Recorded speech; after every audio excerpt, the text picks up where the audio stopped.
Good morning all. आज हम जानेंगे लाइन इंसुलेटर के बारे में। लाइन इंसुलेटर जनरली होता क्या है? ये एक इंसुलेटर है जो कि लाइव कंडक्टर्स और पोल को सेपरेट करके रखता है। मतलब पोल और लाइव कंडक्टर्स, मान लीजिए ये एक पोल है और इसमें एक ठो इंसुलेटर है, इसमें एक इंसुलेटर है और उसमें लाइव कंडक्टर गया है। तो लाइव कंडक्टर में जो करंट गया है वो करंट को पोल में आने नहीं देता है, करंट को पोल में फ्लो होने नहीं देता है। उसका काम करता है इंसुलेटर्स। तो लाइन जो इंसुलेटर्स है, लाइन इंसुलेटर्स, वो क्या करेगा, जो करंट है, जो कंडक्टर में करंट फ्लो हो रहा है उसको पोल में आने नहीं देता है और ग्राउंडिंग होने नहीं देता है। ठीक है। तो जो लाइन इंसुलेटर्स बोलने से एक ऐसा मटेरियल्स है जो कि लाइव कंडक्टर को वो होल्ड करके रखता है। पोल में यहाँ पे इंसुलेटर्स लगा होता है और यहाँ से लाइन कंडक्टर जाता है। जब लाइन कंडक्टर जाता है तो ये लाइन कंडक्टर को होल्ड करके रखता है।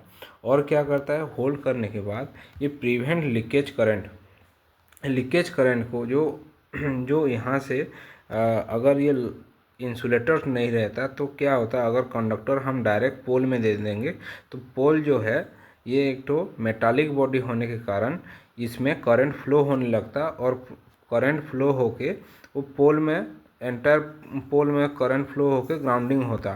तो यहाँ पे कोई भी अगर टच करता तो उसको शॉक लगने का चांसेस रहता है। तो इस वजह से अगर हम इंसुलेटर्स अगर लगा देंगे, इंसुलेटर लगाने से जो पोल है और कंडक्टर वो दोनों सेपरेट हो जाते हैं और जो लीकेज करंट है वो पोल के थ्रू फ्लो नहीं हो पाता।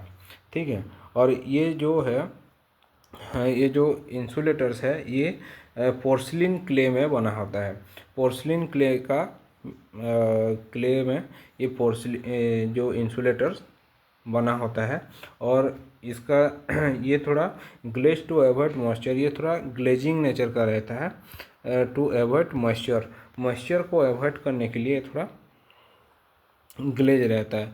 मतलब कि यहाँ पे देखिए ये इतना ग्लेज है कि यहाँ पे अगर वाटर ड्रॉप अगर होगा, रेन वाटर अगर ड्रॉप होगा यहाँ पे, तो रेन वाटर इसका ऊपर में नहीं रह पाता, ये धीरे धीरे करके नीचे बह जाता है, ये नीचे गिर जाता है और जिसके वजह से इसमें शॉर्ट सर्किट होने का चांसेस नहीं रहता है। और पोल और लाइव कंडक्टर जो है, पोल ये हो गया पोल और लाइन कंडक्टर जो सेपरेट करके रखता है। ठीक। तो जो इंसुलेटर्स है उसका कुछ प्रॉपर्टी होना मस्ट है। क्या क्या प्रॉपर्टी होना चाहिए? इंसुलेटर्स का पहला प्रॉपर्टी है ये हाई मैकेनिकल स्ट्रेंथ होना चाहिए। इसका हाई मैकेनिकल स्ट्रेंथ होने से क्या होगा, अगर मान लीजिए यहाँ पे एक पोल है और यहाँ पे एक पोल है और दोनों के बीच में कंडक्टर गया है, ये कंडक्टर जो है, कंडक्टर ये विंड प्रेशर, ये कंडक्टर को विंड जो है वो प्रेशर डालता है। प्रेशर होने के कारण ये कंडक्टर से लूज हो जाता है और ग्राउंडिंग के पास आ जाता है। इसको मतलब ठीक करने के लिए इसका जो स्ट्रेंथ है, इसका जो मतलब ये है मैकेनिकल स्ट्रेंथ अगर अच्छा है कंडक्टर का, तो ये सैक जो हो रहा है, ये जो लूज हो जा रहा है, ये लूज नहीं हो पाता है कंडक्टर में, और विंड उतना प्रेशर नहीं दे पाता है और पोल हमेशा स्ट्रेट रहता है, ऐसा झुक के नहीं आ पाता। ठीक है। दूसरा है हाई इलेक्ट्रिकल्स रेजिस्टेंस होना चाहिए। दूसरा प्रॉपर्टी क्या है? High electricals resistance. High electricals resistance इसलिए होना चाहिए क्योंकि जो लाइव कंडक्टर ऐसा गया लाइव कंडक्टर इंसुलेटर होके, तो यहाँ पे जो लीकेज करंट रहता है, अगर इसका रेजिस्टेंस हाई नहीं रहेगा तो लीकेज करंट जो है वो पोल के थ्रू वो पोल में फ्लो हो जाएगा। पोल में फ्लो होने से शॉक लगने का चांसेस ज़्यादा हो जाएगा, इसलिए इसका रेजिस्टेंस जो है हमेशा हाई होना चाहिए। इंसुलेटर का रेजिस्टेंस हमेशा हाई होना चाहिए। देन उसका क्या है, डाई इलेक्ट्रिक स्ट्रेंथ। ये जो इंसुलेटर्स है इसका डाई इलेक्ट्रिक स्ट्रेंथ हमेशा हाई होना चाहिए। डाई इलेक्ट्रिक स्ट्रेंथ बोलने से क्या है, डाई इलेक्ट्रिक स्ट्रेंथ जो है ये वोल्टेज पे डिपेंड करता है। मतलब अभी मान लीजिए यहाँ पे हम V1 वोल्टेज दिए, तो देखिए कि V1 वोल्टेज पे ये वाला जो इंसुलेटर्स है ये पोल ये जो वाला जो इंसुलेटर्स है इसमें लीकेज करंट या फिर ये वोल्टेज को ये विथस्टैंड कर पा रहा है, V1 वोल्टेज को विथस्टैंड कर दे रहा है, मतलब इसमें कोई भी शॉर्ट सर्किट नहीं हो रहा है। फिर हम V2 दिए, फिर V3 दिए, ऐसा करके हम बढ़ाते गए वोल्टेज बढ़ाते गए। मान लीजिए V6 में हमारा जो ये इंसुलेटर है ये काम करना बंद कर देगा, मतलब जो वोल्टेज को ओपोज कर रहा है और पोल से सेपरेट कर रहा है ये काम करना बंद हो जाएगा। यहाँ पे ये स्पार्क आउट हो जाएगा और इसका जो इंसुलेटिंग प्रॉपर्टी है ये हरा देगा। हराने के बाद ये क्या होगा, ये वोल्टेज जाके सीधा पोल में एंटर कर जाएगा। तो जिस वोल्टेज पे ये जो V6 वोल्टेज जो है इसका ये हाई, इसका जो है ये डाई इलेक्ट्रिक स्ट्रेंथ इतना वोल्टेज पे तो हम बोल सकते हैं इसको कि जो ये इंसुलेटिंग मटेरियल्स है, ये जो इंसुलेटिंग मटेरियल है V6 वोल्टेज पे उसका डाई इलेक्ट्रिक स्ट्रेंथ है इतना तक वो V6 वोल्टेज तक वो सहन कर पाएगा। उसके बाद अगर हम V7 अगर देंगे, उसके ज़्यादा वोल्टेज अगर देंगे उसमें, तो वो शॉर्ट सर्किट हो जाएगा, हम इसको बोल सकते हैं। तो ठीक है, तो फिर क्या होना चाहिए, और एक तो प्रॉपर्टी होना चाहिए, material should be non porous. Material should be non porous बोलने से ये जो इंसुलेटिंग मटेरियल्स है इसमें छेद नहीं होना चाहिए। जो छोटा छोटा छेद होता है वहाँ पे क्या होता है, अगर छोटा छेद हुआ तो वहाँ पे धीरे धीरे मॉइस्चर हो जाता है, और मॉइस्चर होने के कारण ये इसका जो इंसुलेटिंग प्रॉपर्टी है वो खो बैठता है।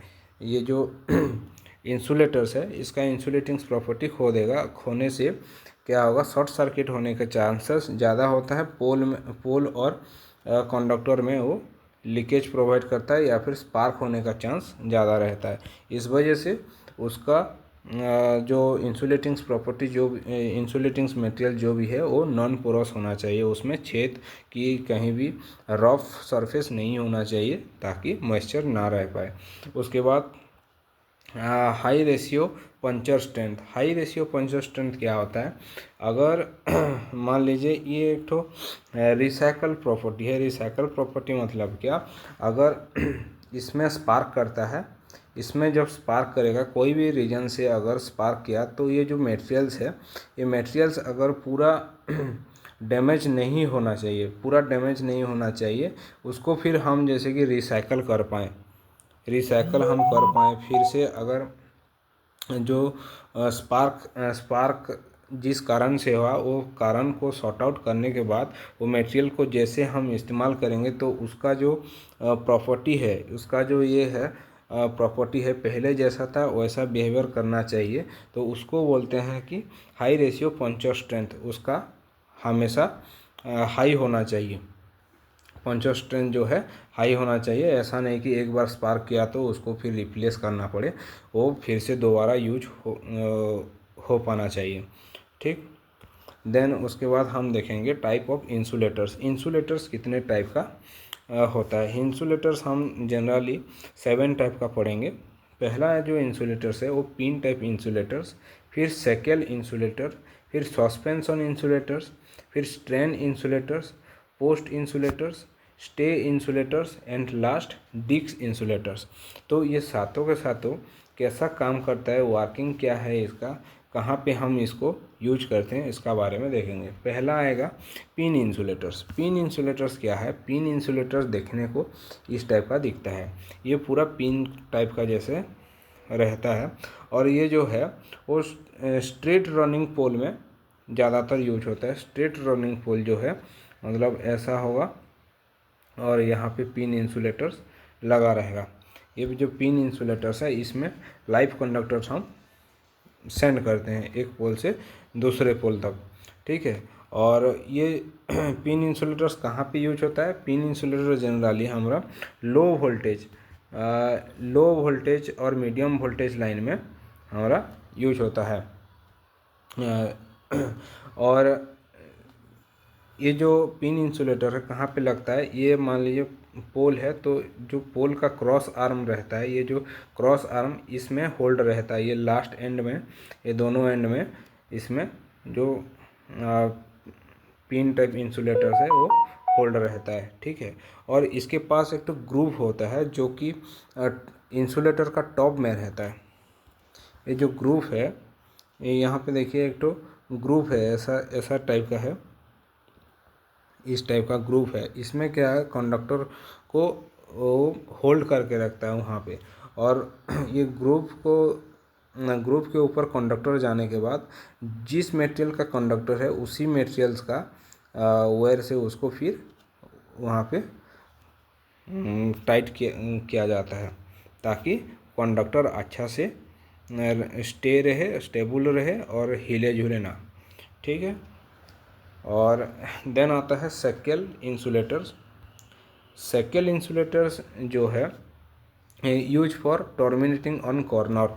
अगर कहीं पे मान लीजिए कॉर्नर आ गया, मतलब ये पोल और ये पोल से गया यहाँ पे, और यहाँ से डायरेक्ट कॉर्नर, ये जैसे कॉर्नर पॉइंट आया, कॉर्नर पॉइंट में हम सेकेल इंसुलेटर यूज करते हैं। सेकेल इंसुलेटर दिखने में इस टाइप का दिखता है। इसको हम मीडियम वोल्टेज लाइन में हम यूज करते हैं।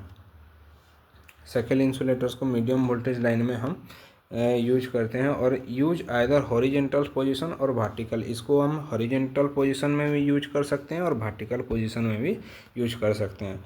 देन उसके बाद आता है suspension type insulator. Suspension type insulator जो है ये मेनली जो टावर होता है, बड़े बड़े टावर में हम यूज करते हैं, और हाई वोल्टेज ट्रांसमिशन लाइन में इसका यूज किया जाता है। ट्रांसमिशन लाइन में ज़्यादातर यूज किया जाता है। ये जो सस्पेंशन टाइप है ये जनरली डायरेक्ट रिजिड नहीं होता है। इसको ये क्या होता है, वो फ्लेक्सिबल होता है। क्यों फ्लेक्सिबल होता है? क्योंकि यहाँ पे जो नंबर ऑफ डिक्स इंसुलेटर रहता है ना, वो डिक्स इंसुलेटर्स लगा रहता है। यहाँ पे देखिए पिक्चर के हिसाब से यहाँ पे एक तो डिक्स हो गया, ये भी एक तो डिक्स हो गया, ये भी एक तो डिक्स हो गया, ये तीनों डिक्स मिलके एक तो सस्पेंशन इंसुलेटर्स बनता है। और ये डिक्स जो है मेटालिक्स पार्ट से जॉइंट होता है आपस में। यहाँ पे मेटालिक्स पार्ट है, इसमें नॉट बोल्ट लगा के हम इसको जॉइंट करते हैं, और जॉइंट होने के कारण ये इधर भी मूव होता है, इधर भी मूव होता है, दोनों साइड ये मूव कर सकता है, इसलिए वो ज़्यादा फ्लेक्सिबल होता है, और टेंशन इसलिए वहाँ पे कम देखने को मिलता है। और जो डिस्क है ये एक डिस्क मतलब 11 केवी को विथस्टैंड कर पाएगा, दूसरा डिस्क 11 केवी को विथस्टैंड कर पाएगा। यानी कि अगर यहाँ पे 3 डिस्क है तो हम डिस्क को देख के बता सकते हैं कि ये कंडक्टर में कितना वोल्टेज फ्लो हो रहा है।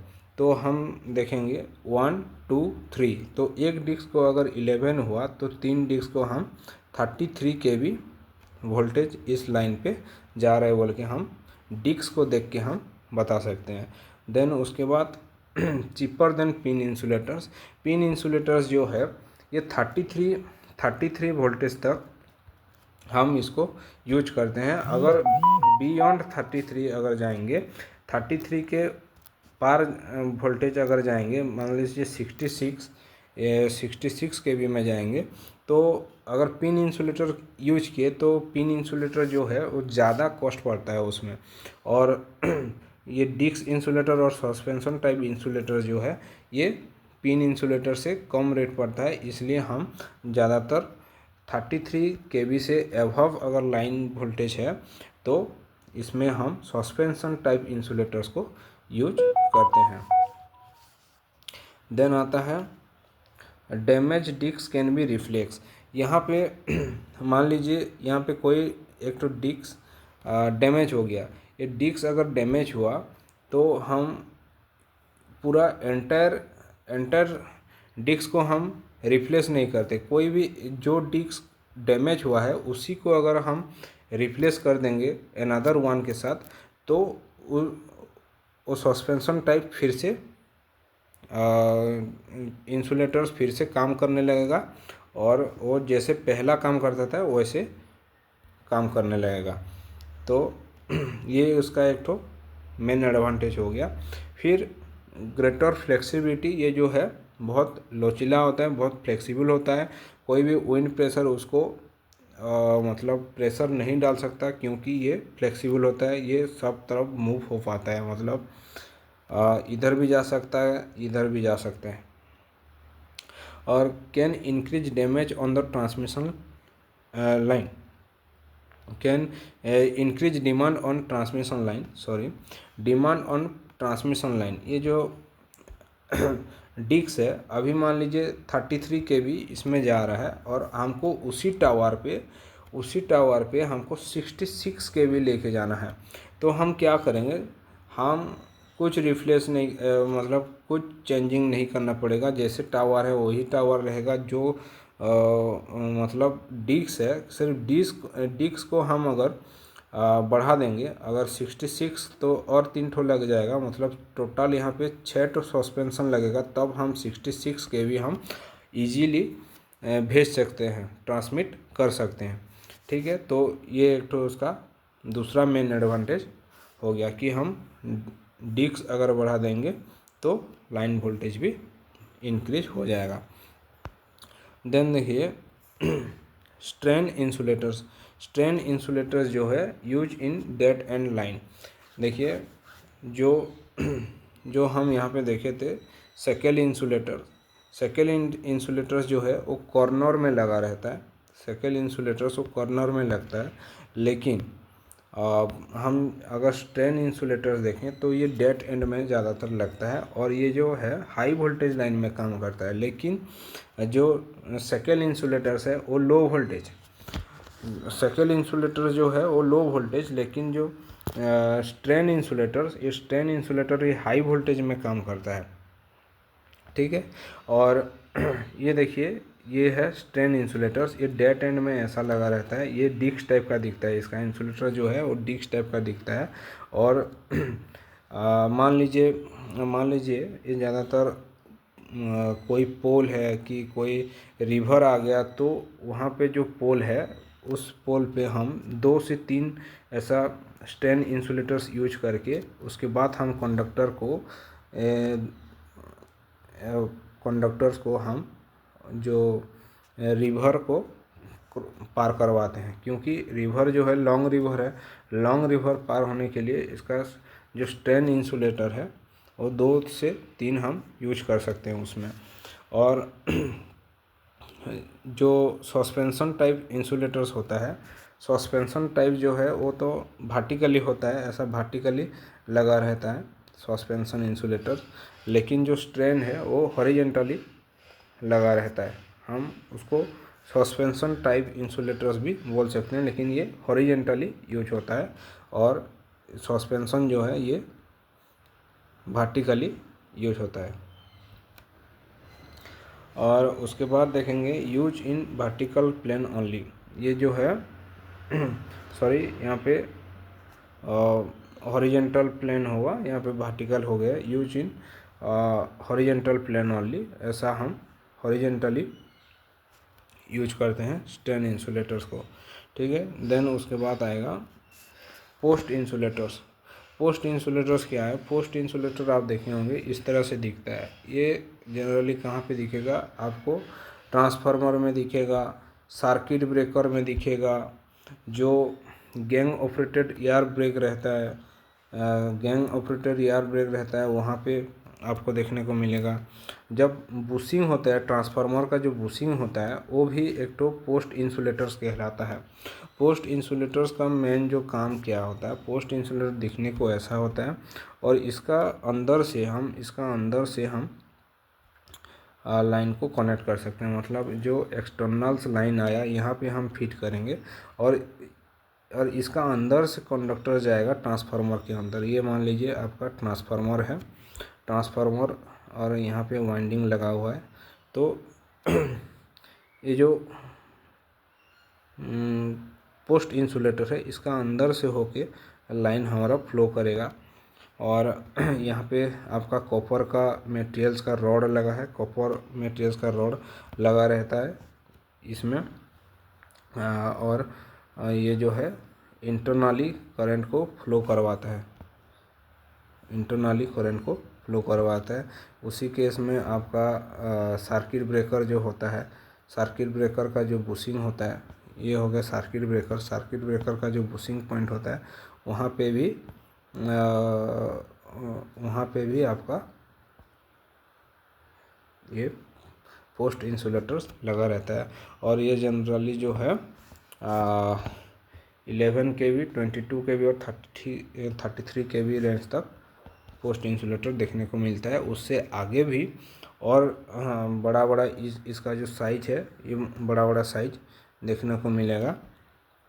ये देखिए CT PT, जो PT लगा रहता है इसमें भी जो है इस टाइप का इंसुलेटर्स यूज किया जाता है। देन आता है स्टे इंसुलेटर्स। स्टे इंसुलेटर्स जो है स्टे इंसुलेटर्स जो है वो पोल को टेंशन देने के लिए हम स्टे इंसुलेटर्स का यूज करते हैं। यहाँ पे अगर पोल है और यहाँ पे लाइन है तो लाइन के ऑपोजिट डायरेक्शन में हम स्टे इंसुलेटर को यूज करते हैं। यहाँ पे स्टे इंसुलेटर्स हम फिक्स कर दिए। और ये जो स्टे इंसुलेटर्स है ये ग्राउंड लेवल से 3 मीटर्स दूरी पे होना चाहिए, क्योंकि जो ये अगर पोल है, यहाँ पे पोल है, तो पोल अगर मान लीजिए इससे शॉर्ट है कि पोल अगर शॉर्ट है लाइन से, तो क्या होता है स्ट्रे कंडक्टर्स में आपका करंट फ्लो होने का चांसेस रहता है। इसलिए वो ज़्यादा नीचे नहीं होना चाहिए, स्ट्रे इंसुलेटर ज़्यादा नीचे नहीं होके वो ऊपर होना बेस्ट कहलाता है। तो कितना ऊपर होना चाहिए, उसको मिनिमम 3 मीटर ग्राउंड लेवल से 3 मीटर ऊपर होना चाहिए। देन जो टेंशन है, स्ट्रे का जो टेंशन है वो अपोजिट साइड टेंशन होना चाहिए। लाइन कंडक्टर इधर है, लाइन कंडक्टर्स का जो टेंशन है इधर अगर यहाँ पे हम नहीं देंगे, स्टे इंसुलेटर जो है अगर नहीं देंगे, तो ये पोल है, ये पोल जो है वो लाइन कंडक्टर का टेंशन में ये साइड झुक जाएगा, ये साइड झुक जाएगा, ऐसा हो जाएगा पोल, ये साइड आ जाएगा तो ये साइड ऐसा ढल जाएगा। इसीलिए इसको टेंशन दे के रखने के लिए हम स्टे इंसुलेटर्स यूज करके हम उसको पोल को खींच के रखते हैं, ठीक है। देन आता है stay wire consist of 4 to 7 standard GI wire. जो स्टे वायर होता है, ये जो स्टे इंसुलेटर को आगे और पीछे जो वायर लगा होता है उसको हम स्टे वायर कहते हैं। और जो ये स्टे वायर है ये 4 to 7 स्टैंडर्ड का होता है। और ये किससे बना रहता है, ये GI वायर से बना होता है, ठीक है। और ये स्टे इंसुलेटर्स कहाँ पे यूज करेंगे हम, अप टू 33 kV पोल पे हम स्टे इंसुलेटर्स का यूज करते हैं, ठीक है, अप टू 33 kV। देन हमारा डिस्क इंसुलेटर्स जो है, disc insulators use in insulators at dead end. जो हमारा स्ट्रेन इंसुलेटर्स है, ये स्ट्रेन इंसुलेटर्स कैसे डेड एंड पे, पोल का डेड एंड पे यूज किया जा रहा है, उसी तरह डिस्क इंसुलेटर्स को भी हम पोल के डेड एंड पे यूज करते हैं। और इसका जो स्ट्रेन इंसुलेटर्स का जो वोल्टेज है वो हाई रहता है, लेकिन डिस्क इंसुलेटर्स का जो वोल्टेज है वो जनरली 3.3 kV होता है, 3300 वोल्ट होता है। उसका नीचे से हम डिस्क इंसुलेटर्स यूज करते हैं। डिस्क इंसुलेटर्स भी देखने के लिए स्ट्रेन इंसुलेटर्स ही जैसा होता है, लेकिन उसका वोल्टेज का जो डाइलेक्ट्रिक स्ट्रेंथ है वो कम रहता है, ठीक है। तो आज के वीडियो के लिए इतना ही। अगर आपको वीडियो इंफॉर्मेटिव लगा तो वीडियो को लाइक, सब्सक्राइब और शेयर कर दीजिए।